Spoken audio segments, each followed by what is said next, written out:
Jeffrey Epstein srednjeg veka, a njegovo ime skoro niko ne zna, u kraljevstvu koje je slavilo ratne heroje. Jedan čovek je imao sve. Titule, zemlju, bogatstvo. Bio je ratni heroj, plemić najvišeg ranga, čovek kome se verovalo bez pitanja. Na njegove posede roditelji su slali decu, kao poslugu, kao šegrte, jer njegovo ime je značilo sigurnost. Ali posle rata nešto se menja. Deca počinju misteriozno da nestaju, bez traga, bez objašnjenja. I uvek u oblastima koje je on kontrolisao. Godinama niko ništa ne pita. Tek kada nestanci postaju previše očigledni, počinje istraga. Svedoci govore isto.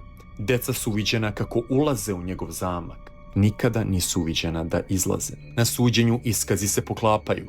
Deca su silovana, mučena, ubijana. Ali tu se priča ne završava.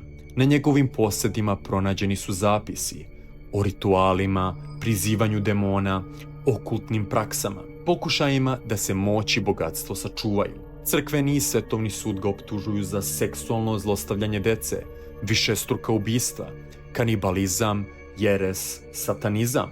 Pod pretnjom mučenja priznaje. Presuda je jasna, javno vešanje, potom lomača.